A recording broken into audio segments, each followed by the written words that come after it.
What's up, guys? It's Storm here, and today I'm bringing you guys a dual com with my friend Shady. This should be a pretty good one because the last one went really well, and I think we have an even better topic to talk about this time, more relevant to everyone.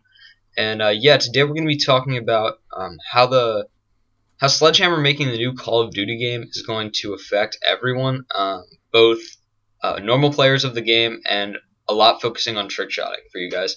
So with that, Shady, go ahead and introduce yourself. Hello, I'm Shady, guys. How you all doing?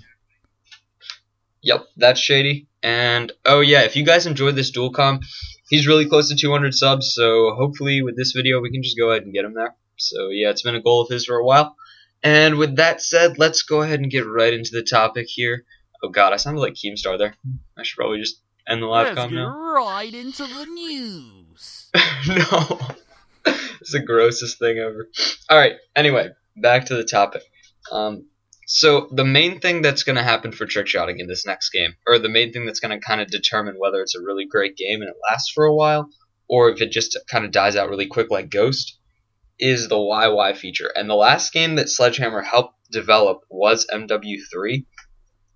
So Shady, what are your opinions on whether they'll bring that back, kind of keep it out of the game just like it was in MW3, whatever? Well, honestly, we don't know. Sledgehammer has two options that are very clear right now, and that's either to kind of go off of MW3 and work from there, or just like start from scratch completely, kind of like what Treyarch did back in the day for Black Ops 1, and kind of like what Infinity Ward tried to do for Ghost. Even from Black Ops 2, really, with Treyarch. I mean, you look at BO1 to BO2, and that's just years of difference. Yeah, it is. But honestly, the thing is that Sledgehammer's only done campaign in Modern Warfare 3 pretty much. I mean, they did so little in multiplayer that you might as well not even mention it anymore. So you really don't know how their balance is going to be. You don't know how their connections to the servers are going to be. You don't know any of this because this is their first game. So it's a pretty scary situation for Call of Duty fans. Yeah, I mean, it really depends. Like, if they go just based off the Infinity Ward system, which hopefully they won't, then obviously it'll just kind of probably be kind of the same feel of a game. But do you think that as like a new company starting from scratch, they would have time to put in a whole new system? Like, what's your opinion there? Well, they're going to be working with the same engine as any other Call of Duty, so it's going to feel like the same old COD. That's pretty much guaranteed. But things like the kill streak system, like, will it be Black Ops? Like Black Ops 2, I don't know why I didn't say the 2.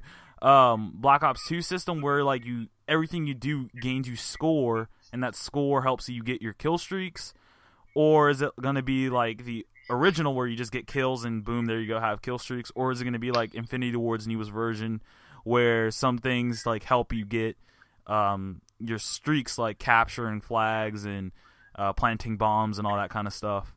So we just don't know. I mean, honestly, this year's just going to be weird. Like, this is coming up into this game. Until people are actually on the game playing, we have no idea what it's going to be like. Because this is the first time we've ever had a new developer step in fully. And honestly, one of the biggest reasons I think that putting YY into this game would be important is because pretty much it's going to feel like the same old COD that people love and know. Honestly, I think playing it safe in this situation for Sledgehammer could be going completely different. People have been disappointed. A lot of people were disappointed with MW3. Then a lot of people hated Ghost. So if they go by that same Infinity Ward system, they're kind of falling into the same trap. So in a way, I think it would almost be safer for them to just go the opposite route. And then hopefully by doing that, it would provide a lot more variety with the game itself. And if they went a completely different route, obviously that'd be good for trickshotting, because no matter how difficult it is to do or how challenging it is to get used to, we still have that new kind of feel to a game, new things to get used to, new shots to go for. But that's just my opinion. Okay, so I think what Sledgehammer should do if they want to play it safe is they should quote-unquote accidentally leak out information about the game very early on, like right now, and get a feel for what the community wants. If they want to make a game that's going to please everybody, they have to quote-unquote leak stuff to the Call of Duty community and see the feedback, see what everybody's talking about, if they like it, if they don't like it. And I think that will ultimately help them make a better game, even though Activision might not like that. But still, though, they're a new company. Releasing a beta won't do anything, because to release a beta, you first have to actually build the game. So, I mean, at the point of a beta, you're just looking at minor changes and patches and things like that. Yeah, you like can't go back and balances, revamp the whole game. Bugs that show up during the beta, stuff like that. It's way too late to do a beta. I mean, a beta would be a couple months out. Like, they don't have that ready right now. They can't have that ready right now. Yeah, they're not. They probably don't even have an alpha ready. They're probably just actually making like ideas for the campaign, their third game mode, a little bit for the multiplayer, stuff like that. So that's probably. I really didn't think much about what you talked about with leaking things for their actual game, but that is kind of true, because I mean, they can go back on the feedback from other games, what people didn't like in Ghost, what people liked in Black Ops 2, what people liked in Ghost, but honestly, that's not really going to be as direct of feedback as they could get from their own game. And honestly, I think although we need some sort of trailer very soon is what I think, because although trailers end up looking different than the actual game, like you can't really predict maps or anything like that from trailers, it'll still give people things to talk about, things they like, things they don't like, and I think we kind of need that from the new COD at this point. Yeah, usually they always release a campaign trailer, even though most people don't really care about campaign in the community anymore. I think they're very interesting to watch. One, because I like campaign, and two, because you get to see what the game looks like. Yeah, that's a big thing. Like, you see that's what the game's thing. about. You see what the guns look like. You see what the environment will at least attempt to be looking like in multiplayer. You get to see all these little different things, and you get to have a good idea about what's going to happen whenever they start talking about multiplayer and their third game mode and stuff like that. So, honestly, from a trickshotting standpoint, what I can get right off the bat from any sort of trailer or something like that is, right off the bat, I want to see the biggest thing, which people may not think is a big deal. I want to see color. Like, I want to see a bright game, because if you have a game like Ghost or MW3, although the newer, like the map pack maps for MW3 were really good, if you look at the regular maps for Ghosts and for MW3, those were some really dim and boring maps to watch. And if you look at like a montage or a video of all those maps just put together by themselves, it really turns into like a tan and brown boring montage, and it's just not as exciting to watch. So right off the bat, if you want to win some people over, make your game bright and colorful, make your game appealing to look at, and I think that honestly works either way. Honestly, here's how I look at it. The other day when I was playing Ghost, I heard someone say, "Oh, is that the one with the brown rubble or the gray rubble?" If people are referring to your maps like that, you probably need more color. Okay? That's actually horrible. Just putting it out there. But yeah, I think a colorful game would make it great, A game like Black Ops 2, I think that's the best example in Call of Duty. And for any game, really. That was a very colorful game. So I want colors like that, I want it to be nice and pretty. Some people want it toned down a little bit. Nah, man. Make it just like Black Ops 2. Go all out. Impress me. That's what I want. I think the closest game that we have besides Black Ops 2 was MW2, and MW2, even though the colors were dull on some maps, they had a good mixture in there, and I don't know, the game was just kind of bright overall, and it made it look pretty nice. I'm actually happy you brought up MW2. From another thing that I want more variety in maps. I'm tired of all this city, desert kind of map. I want something like MW2. That is so true. Where, you're all like, all right, so I'm playing all these city maps, Karachi, High Rise, all these different maps, and then next thing you know, you're playing Terminal, which is kind of colorful, especially in W2. And W3 somehow screwed that up. And then next thing you know, you're playing like Derail and Rust and all these maps, and you're like, holy shit, all these different environments. That's what I want. I like to see that from Call of Duty. That's the other reason we need a trailer, because although like trailers may not directly correlate to maps in the game, you get to see what kind of things they're working on building in the background of their game. And I think you're right, from both a regular perspective and trickshotting, unique maps are definitely important. You want to be I don't understand how map design is that hard. Like, I mean, obviously it's hard to create the maps themselves, but thinking up a concept of a unique map, you can just think about things that are all around you in regular life and look at that and think of unique ideas that we haven't seen before.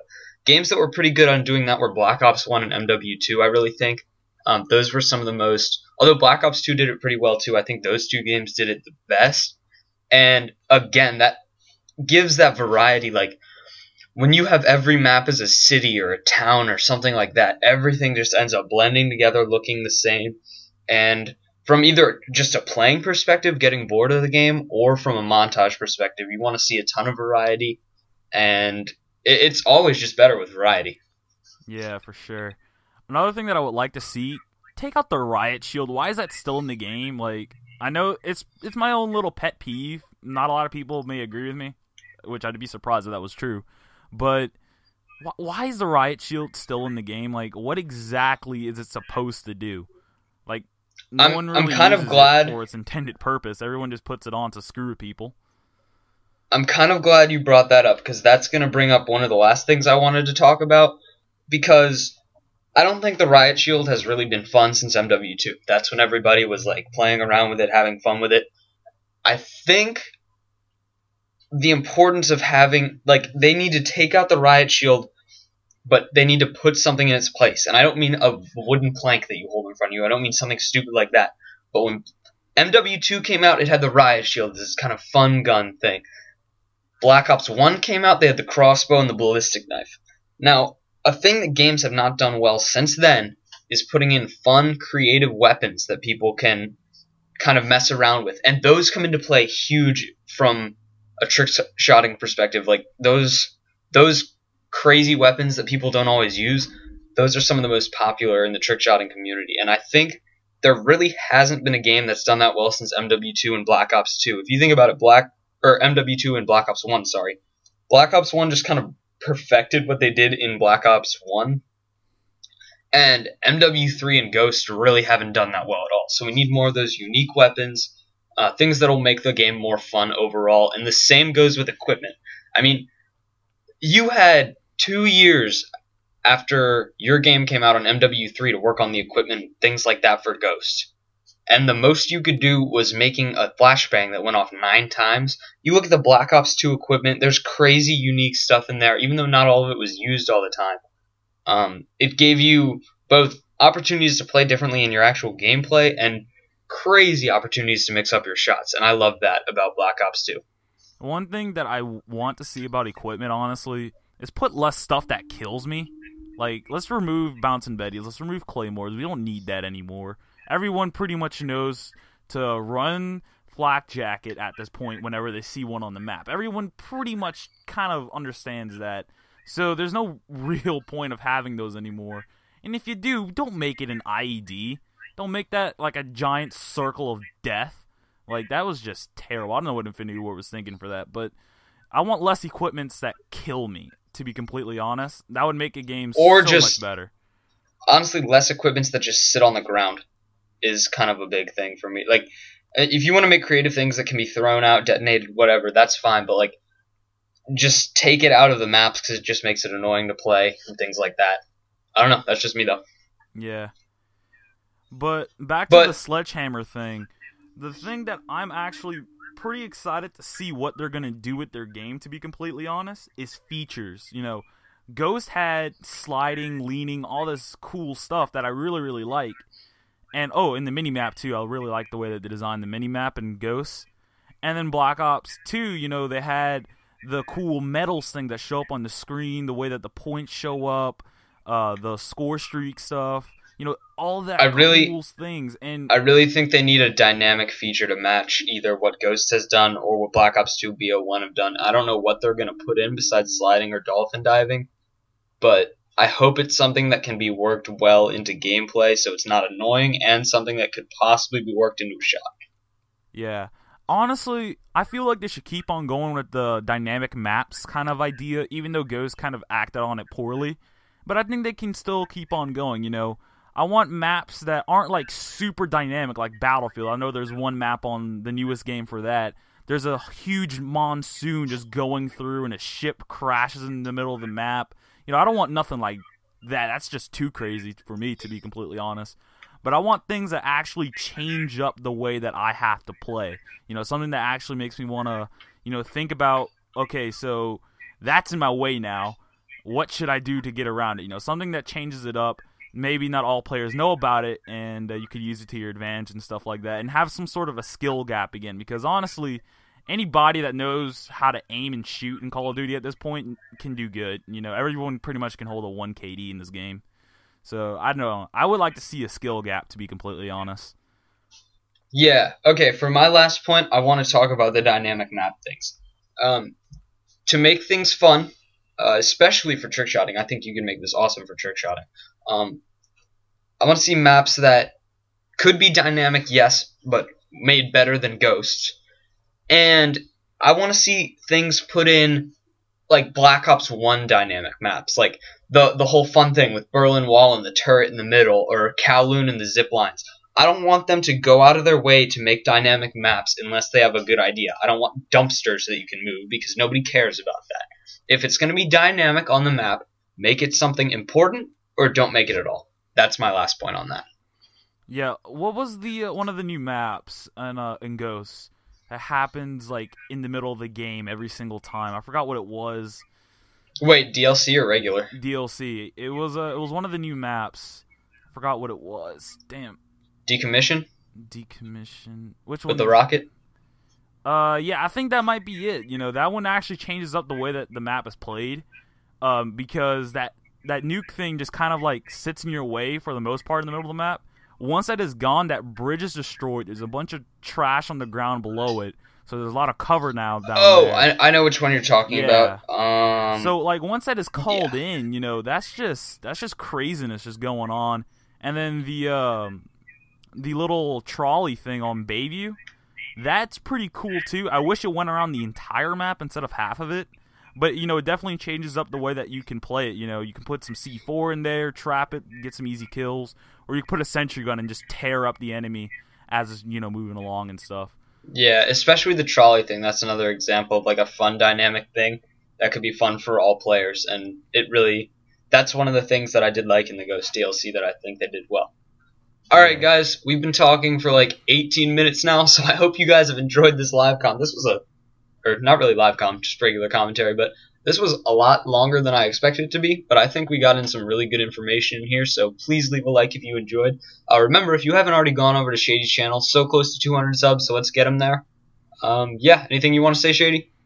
If you're still here and, watching this, I like you. I like you a lot. That's so true. Leave a like if you guys are still watching. Yeah, I mean, you've sat through 18 minutes of us talking. Why not? Yeah. Screw it. Go ahead. Alright, if you guys want to see more comms like this in the future, you guys know what to do. Thank you for all your support, and we are out.